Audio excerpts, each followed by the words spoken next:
Bismillahirrahmanirrahim. Assalamualaikum warahmatullahi wabarakatuh. Alhamdulillahi rabbil alamin.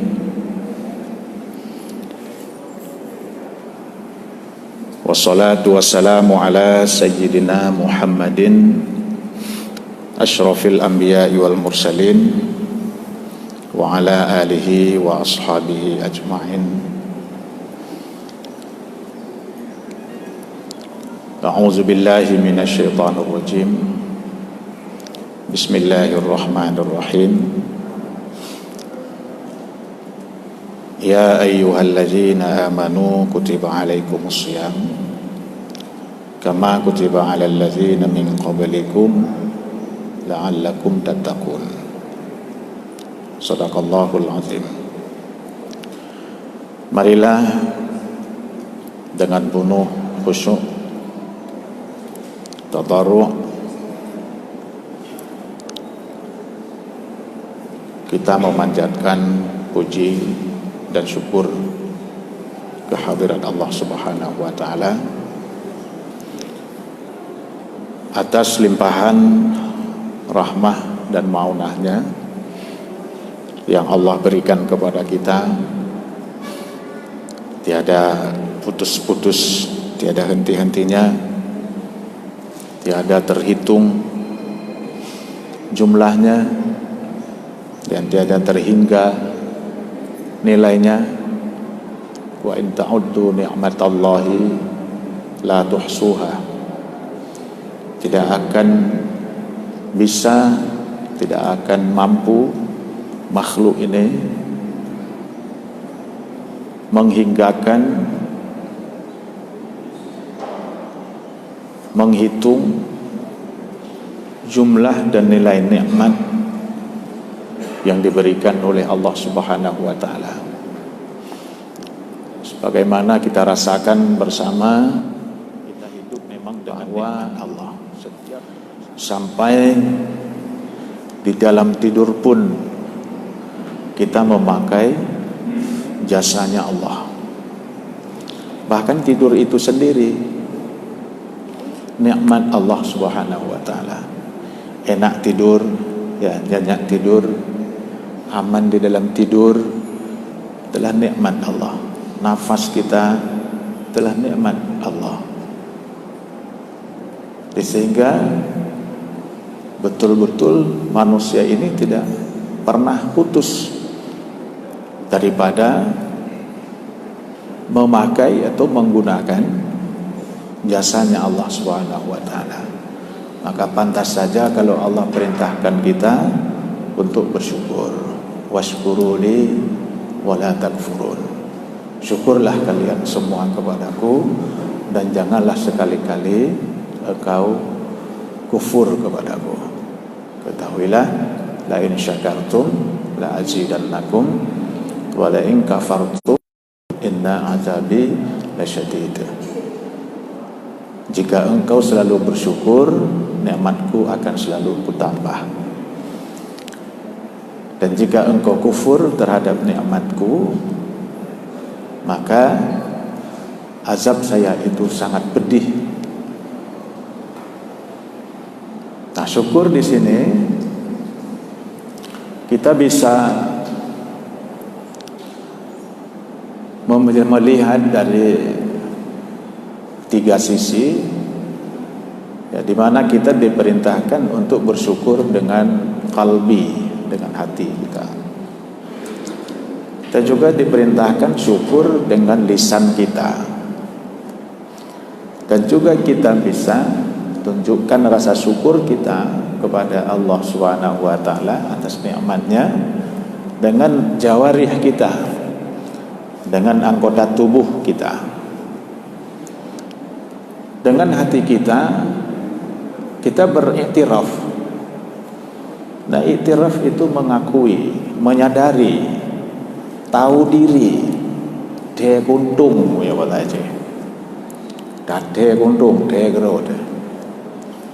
Itu menyadari, sadar kita sesungguhnya bahwa segala apa yang ada pada kita itu adalah titipan Allah semata, dan kita tidak pernah memiliki apapun. Apa yang ada pada kita itu adalah ciptaannya Allah. Kita tidak pernah mampu menciptakan apapun. Tidak akan pernah mampu kita ciptakan apapun. Udara itu ciptaan Allah. Paling kita kalau bisa mengolahnya. Ya. Air itu ciptaan Allah. Kita tidak bisa menciptakan. Kita menyadari bahwa sesungguhnya segala apa yang ada pada kita itu adalah benar-benar miliknya Allah, benar-benar titipannya Allah. Ketika kita sudah menyadari dan mengakui bahwa sesungguh apa yang ada pada kita itu adalah titipan Allah, jasanya Allah yang Allah percayakan kepada kita, ya, lalu kita berterima kasih. Ya, berterima kasih kita kepada Allah karena Allah sudah mempercayakan kita untuk dititipnya nikmat-nikmat itu.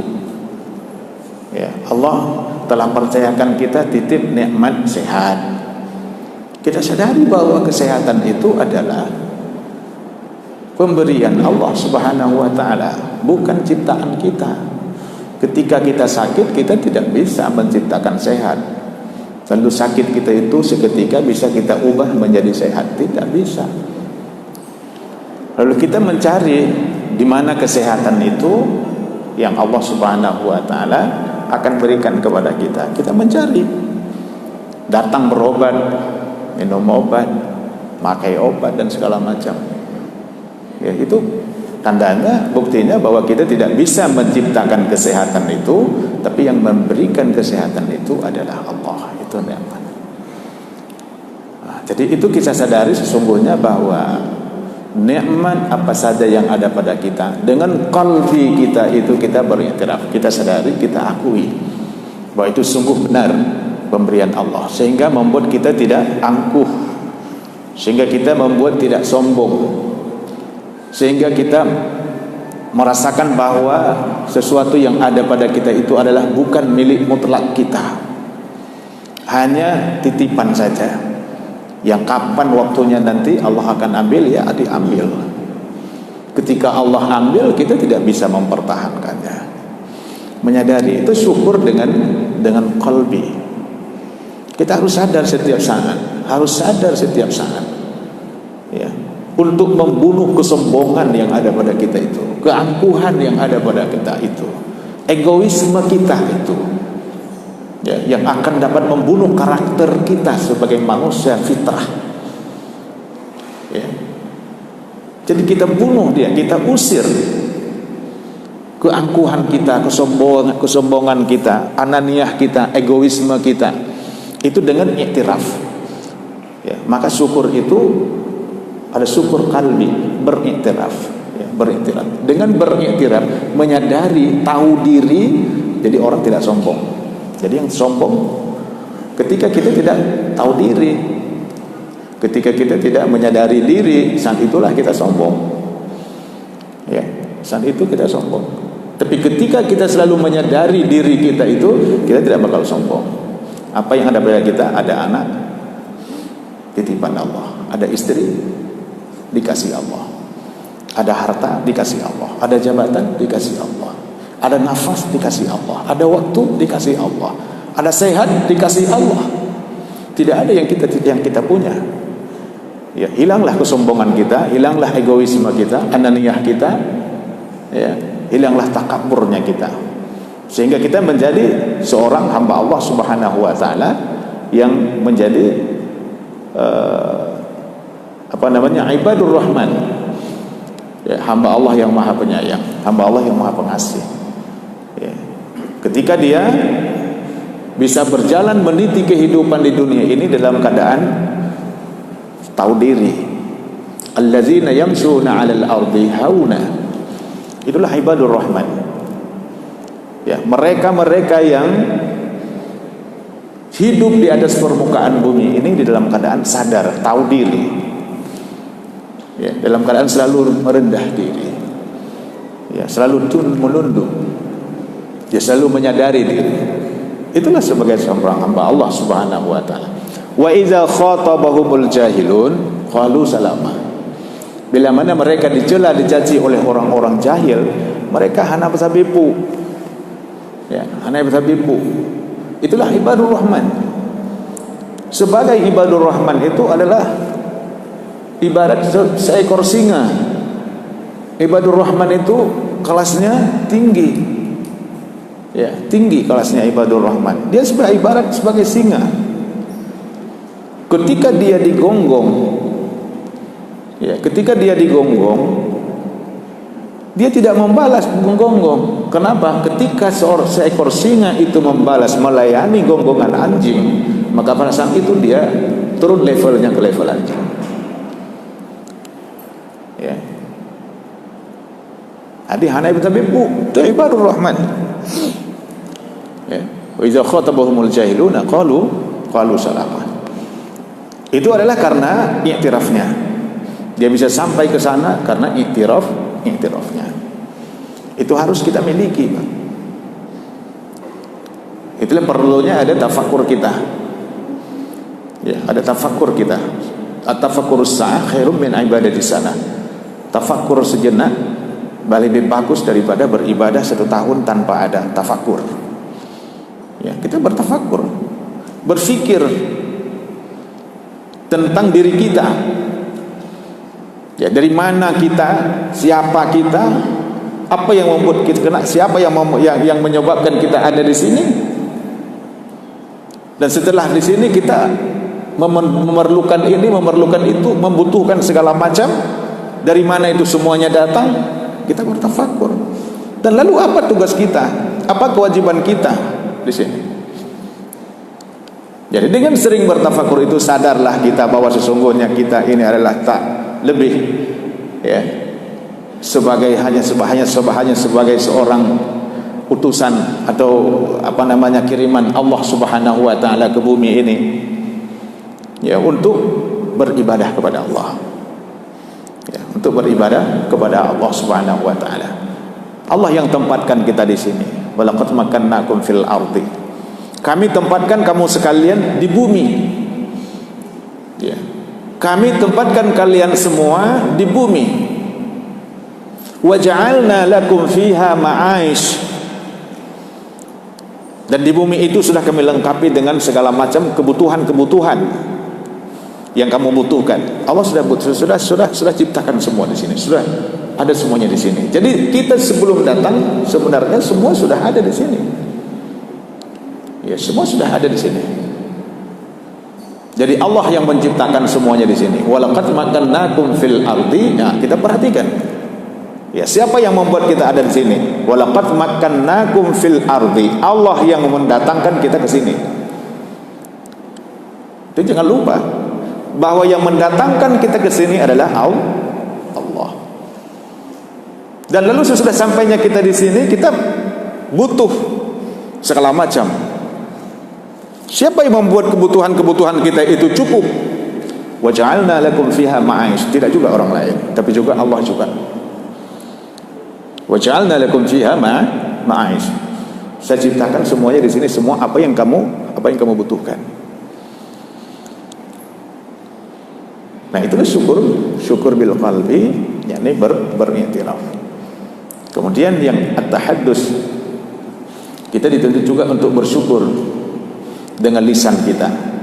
Wa amma bi ni'mati rabbika fahaddits. Jangan malu-malu kita menyebut itu adalah punyanya Allah. Ya, jangan malu-malu, jangan merasa kecil kalau kita menyebut itu milik Allah. Itu titipan Allah. Ya. Itu milik siapa? Itu miliknya Allah, bukan milik kita. Lalu kenapa sih ada sama kita? Itu dititip, dipercayakan kepada saya oleh Allah Subhanahu wa taala. Punya mobil siapa?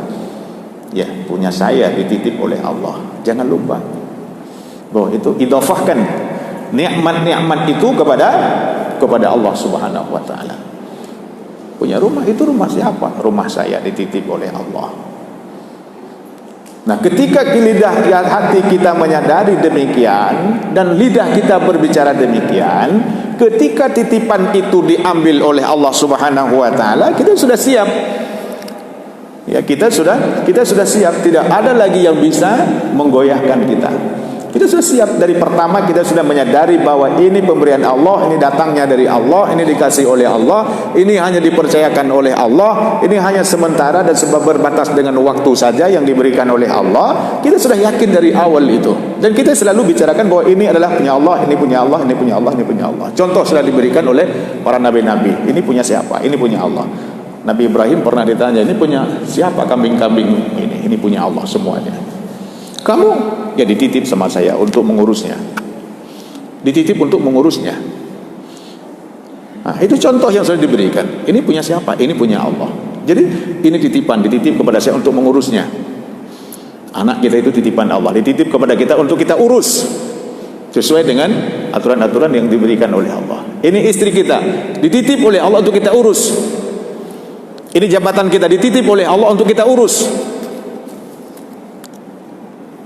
Ya, ini harta diberikan oleh Allah untuk kita urus.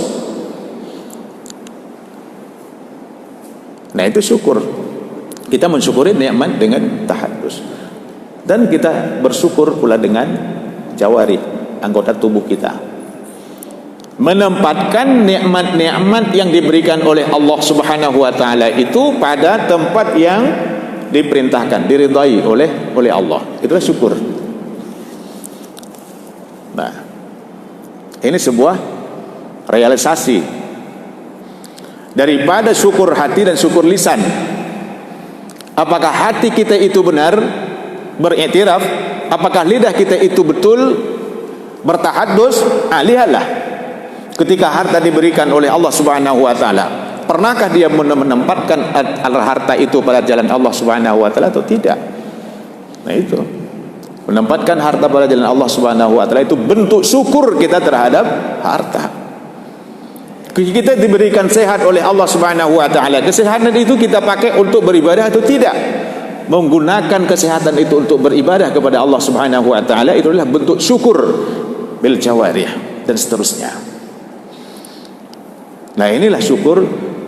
Ya, bersyukurlah kamu, washkuruli wala takfurun, bersyukurlah kamu kepadaku, mencakup syukur kalbi dan syukur lisan dan syukur jawarih. Jadi hati kita sudah menyadari dengan sesungguhnya, sadar diri kita bahwa kita tidak pernah apa-apa punya, dan lidah kita mengakuinya dengan ikrarnya, dan anggota tubuh kita merealisasikan apa yang diikrarkan, apa yang diiktirafkan oleh hati kita, dan apa yang diikrarkan oleh lidah kita. Nah, kita tempatkan. Ya, kita berpuasa hari ini syukur. Ya, kita bersyukur kepada Allah Subhanahu wa taala, ya, di atas nikmat yang Allah berikan, kesempatan buat kita. Ya, kesempatan buat kita yang diberikan Allah untuk berada kembali di dalam bulan suci Ramadan. Bahkan ini adalah semua sudah menjadi cita-cita buat kita semua. Semenjak dari mengakhiri Ramadan yang sudah lewat, kita sudah berdoa kepada Allah, ya Rabb, berikan saya umur panjang, sehat tubuh saya, lahir dan batin, dan berikan kesempatan saya untuk berada kembali dalam bulan yang mulia di tahun yang akan datang. Itu sudah dipanjatkan.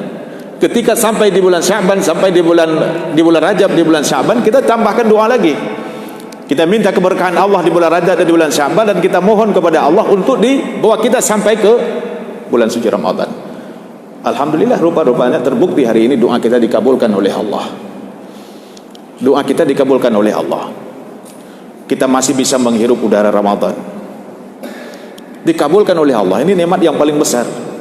Banyak saudara-saudara kita ya yang di tahun lalu berada di samping kita, bersama kita, ya, bertadarus bersama, berjamaah bersama, mengikuti pengajian bersama, mengikuti tausiah bersama, ya, berzikir bersama. Tapi hari ini mereka sudah tiada lagi bersama dengan kita. Kita masih ada, kita masih hidup, masih diberikan kesempatan oleh Allah Subhanahu wa taala. Mereka yang sudah berangkat, mereka yang sudah lebih dahulu dipanggil oleh Allah Subhanahu wa taala, mereka masih menginginkan bisa hidup lagi. Mereka masih menginginkan bisa hidup lagi untuk beribadah kepada Allah. Ketika sampai di alam barzakh, mereka minta kembali untuk hidup di dunia, bisa beribadah kepada Allah, bisa berjamaah, bisa bersedekah dan sebagainya. Ketika sampai bahkan ke akhirat, masih minta untuk kembali ke dunia, yang padahal pada waktu itu dunia itu sudah hancur, tidak ada lagi, tapi masih juga minta kembali. Kenapa? Karena mereka tahu bahwa kekurangan yang mereka bawa itu pada saat itu meyakinkan. Ini sungguh sangat kurang apa yang saya bawa, sungguh sangat kurang apa yang saya persiapkan. Saat itu ketika Allah memperlihatkan semuanya, bahwa apa yang mereka sudah buat itu kecil, bahwa apa yang mereka sudah lakukan itu adalah sedikit. Mereka bertadarus, tahunya sedikit sampai di sana. Mereka bersedekah, tahunya sedikit ketika di sana. Begitu juga dengan kebaikan-kebaikan yang lain, tahunya sedikit adalah sudah sampai di sana. Sehingga tidak sedikit mereka yang minta pulang lagi untuk menambahkannya. Mereka minta lagi untuk kembali, untuk bersedekah, ya, untuk apalagi untuk berjamaah, untuk berpuasa, untuk sholat, untuk ikuti pengajian, untuk beriktikaf dan sebagainya. Mereka minta, ya, minta kembali. Nah, ketika Allah Subhanahu wa taala memberitahukan kepada kita bahwa sesungguhnya mereka-mereka yang sudah kembali kepada Allah, mereka yang sudah meninggal itu, saat mereka minta kembali ke dunia untuk memperbanyak amalnya, itu pelajaran buat yang hidup. Bukan untuk didengar, bukan untuk diceritakan, bukan untuk diceramahi, tapi untuk diamalkan, untuk dijadikan sebagai pelajaran, untuk dijadikan sebagai iktibar, ya, bahwa sesungguhnya apa yang dibuat oleh kita hari ini adalah sangat sedikit. Lalu kita perbanyakkan, ya, kita perbaiki amal kita, kita buat amal kita itu lebih berkualitas. Tidak hanya yang kita buru kuantitasnya, tapi utamakanlah kualitasnya. Kita belum bisa berpuasa dengan baik di Ramadan yang lalu, puasalah dengan lebih baik di Ramadan ini. Nah, bagaimana kita mengetahui puasa kita di bulan Ramadan yang lalu itu belum baik? Kita sudah berpuasa, mengadu kepada Allah, ya Rabb, saya sudah berpuasa, tapi puasa itu sampai hari ini belum bisa membimbing saya menjadi lebih baik, ya Rabb. Buktinya sesudah Ramadan saya kembali, sebelum Ramadan saya sudah berhenti daripada menggibah, mengunjing orang, mengupat orang. Sesudah Ramadan saya mulai lagi. Jadi puasa itu belum berbuah apa-apa buat saya, ya Rabb. Bertobat lagi kepada Allah. Sebelum Ramadan kita sudah berhenti daripada berbohong. Sesudah kita keluar daripada Ramadan berbohong lagi. Ya Rabb, belum berbuah apa-apa dari Ramadan saya, ya Rabb. Buktinya saya sebelumnya sudah berhenti sebelumnya saya bohong. Masuk Ramadan saya berhenti bohong. Sudah habis Ramadan saya bohong lagi. Itu belum bagus. Ya, kualitasnya kita perbaiki, ya, kita perbaiki, kita tingkatkan di Ramadan yang mulia ini. Kita manfaatkan kesempatan ini dalam rangka kita bersyukur kepada Allah Subhanahu wa taala. Laksanakan itu dengan baik, ya, kita tingkatkan kualitasnya. Jadi kualitasnya itu adalah bil aswab wa bil akhlas, ya, bil aswab wa bil akhlas. Aswabnya itu adalah kita berpuasa dengan benar, ya, puasa dengan benar. Itu tata cara berpuasa, ya, itu kita sudah memiliki. Sudah ada pengajian-pengajian khusus yang mengkaji tentang materi Ramadan, puasa, ya, berpuasa dengan benar. Puasa yang benar itu puasa yang tidak hanya sahnya puasa kita, tapi juga puasa yang dapat menghasilkan fadilah daripada puasa itu sendiri, menghasilkan fahala. Yang fahala ini Allah Subhanahu wa taala yang membalasnya. Kita memperbuatkannya lebih baik biar Allah membalasnya lebih baik. As-shaumu li wa ana ajzi bih. Puasa itu bagi saya, untuk saya, dan saya akan memberikan balasannya. Ya, kita menjaga puasa kita itu tidak batal dan pahalanya tetap dapat. Jangan hanya sekedar kita melaksanakan puasa saja tapi pahalanya tidak ada. Ini dah yang puasa kosong, puasa soh gitu deh. Jadi puasa sohnya itu bukan puasa hana tahu. Puasa sohnya puasa hana pahala yang puasa soh. Nah, dia berkata hana lima dah orang yo, pakai nunggu puasa soh orang yo. Kon hana tahu soh. Pakai lima teman puasa hana betul. Jadi mau betul berjalan puasa hana lima. Hana berat, pakai. Karena sesungguhnya ketika Allah Subhanahu wa taala memerintahkan sesuatu kepada kita, Allah Subhanahu wa taala sudah menjadikan kita kekuatan-kekuatan ya untuk mampu melaksanakannya itu. Jadi ketika kita melakukannya kita tidak sanggup, kita lemah, nah itu ada sesuatu yang kurang betul. Itu aswabnya. Ya, benar cara melaksanakannya dengan ilmu, kemudian akhlasnya. Jaga kebersihan puasa itu. Ya, jaga kebersihan puasa itu. Dari mata kita ajak berpuasa, lidah kita ajak berpuasa, ya, tangan kita ajak berpuasa, telinga ajak berpuasa, seluruh anggota tubuh kita ajak berpuasa, sampai perut pun berpuasa. Puasa daripada makan yang haram. Ya, konsumsi makanan-makanan yang halal saat bersahur dan saat berbuka puasa. Ini puasa yang ikhlas dan hanya mengharap ridha Allah Subhanahu wa taala. Man shoma ramadhana imanan wa ihtisaban ghufira lahu ma taqaddama min dzambihi. Hanya berihtisab kepada Allah, berminta mengharap ridhanya Allah Subhanahu wa taala, gitu. Nah, ini bentuk syukur kita kepada Allah Subhanahu wa taala ketika kita diberikan waktu oleh Allah untuk berada dalam bulan suci Ramadan dan kita diberikan kekuatan untuk diberikan kesehatan untuk melaksanakan ibadah daripada iktirafnya hati dan takrirnya lisan kita ataupun lidah kita. Ini. Kemudian para hadirin jamaah yang dirahmati Allah Subhanahu wa taala, sesudah kita memiliki ilmu dengan baik dan sudah kita bersihkan hati kita di dalam melaksanakannya, kita sudah maksimalkan semuanya. Biar inilah yang Allah tentukan semuanya. Ya, Allah yang menjadikan puasa kita itu diterima, Allah yang menjadikan puasa kita dibalas dengan lebih baik, dengan banyak oleh Allah Subhanahu wa taala. Tawakal. Nah, jadi itu sesudah kita berusaha dengan maksimal, baru kita bertawakal kepada Allah Subhanahu wa taala. Ya, di dalam mencari rezeki. Ya, rezeki itu adalah sesuatu yang memang dituntut oleh setiap jiwa kita. Itu adalah mutalibatun nafsi, tuntutan jiwa setiap manusia, tuntutan nafsi setiap manusia. Rezeki itu, ya, bahkan itu adalah sesuatu yang memang dibutuhkan dan kebutuhan, ya, sesungguhnya dibutuhkan oleh setiap jiwa kita, oleh setiap nafsi kita. Carilah rezeki itu. Ya, rezeki itu sering membuat kita goyang. Ya, rezeki itu juga sering membuat kita terganggu. Ya, terganggu. Karena tidak ada rezeki, karena di PHK, ya, dari pekerjaan, ya. Kadang-kadang sampai juga orang bunuh diri. Maka itulah rezeki itu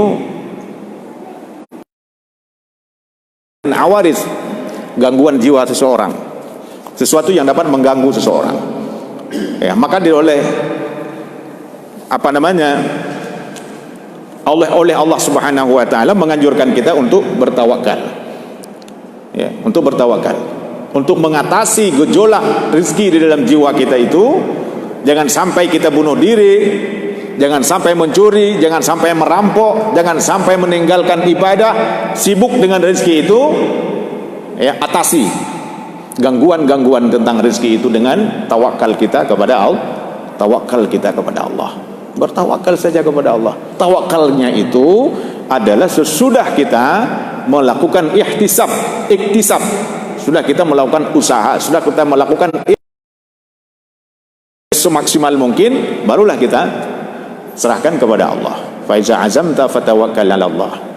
Setelah itu pasti semuanya kita azamkan, sesudah ikhtiar dan iktisab itu kita lakukan semaksimal mungkin, baru kita bertawakal kepada Allah. Tidak boleh serta merta tidak tawakal kepada Allah meninggalkan syariah, meninggalkan sunnah, yakni iktisab atau ikhtiar. Tidak boleh, ya, tidak boleh.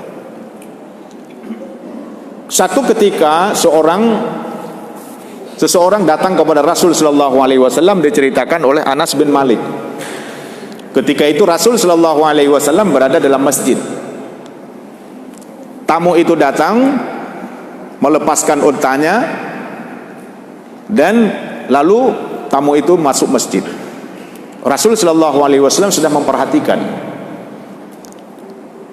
sehingga beliau menanyakan, wahai fulan, mengapa engkau tidak menambat, tidak mengikat untamu? Kenapa untamu kamu lepas sementara kamu masuk ke masjid? Kamu tidak melihatnya lagi, kamu sudah meninggalkannya, kamu sudah membelakanginya. Lalu apa yang dijawab oleh tamunya Rasul Sallallahu Alaihi Wasallam? Ia menjawab, ya Rasulullah, tawakal saya sudah mantap ya Rasul. Saya tawakal kepada Allah, saya serahkan semua kepada Allah Subhanahu Wa Taala. Lalu pada waktu itu Rasul Sallallahu Alaihi Wasallam memerintahkan, ikatlah, tambatlah untamu, kemudian baru kamu bertawakal. Lalu si laki-laki itu keluar masjid, menambat untanya, masuk lagi ke masjid. Itu baru tawakal. Ya, kalau kita datang ke masjid, kita parkirkan motor kita di tempat, ya mungkin tempat yang sudah disediakan atau tempat yang disediakan, pokoknya di pekarangan masjid, lalu kuncinya tidak kita cabut, masuk ke masjid. Kenapa kunci itu tidak dicabut?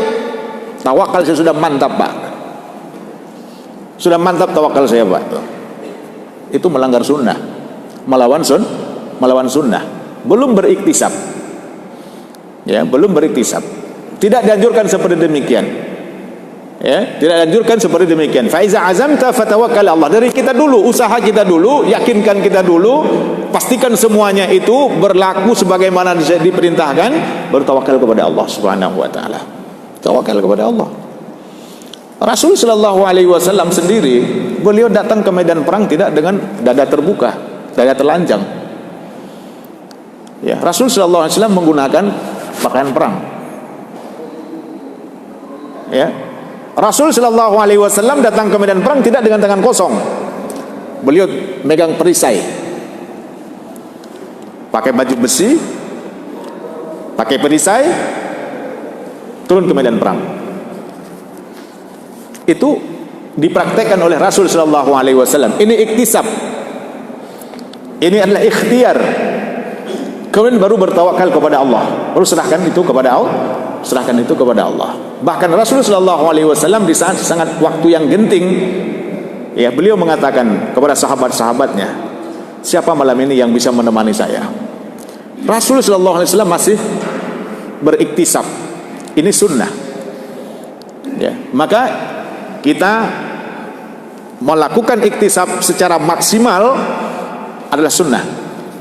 Sunnah mesti kita lakukan, itu sunnah Rasul, mesti kita lakukan, ya. Baru bertawakal kepada Allah. Kalau dalam kondisi seperti ini, pakai masker, cuci tangan lebih banyak, jaga jarak, ya, jangan keluar bebas, segala macam, ada aturan-aturannya. Ini penyakit tidak kenal siapa, ya. Jadi lakukan itu iktisab. Tidak boleh serta merta kita tidak pakai masker, dianjurkan ini, dianjurkan ini, kita bebas saja semua. Kenapa seperti demikian? Kita sudah diatur begini, sudah diatur begini. Tawakal saya sudah mantap Pak. Kalau tidak dikehendak oleh Allah, tidak akan ada semuanya itu. Sunnah itu. Ya. Billahi taufiq wal hidayah. Wassalamualaikum warahmatullahi wabarakatuh.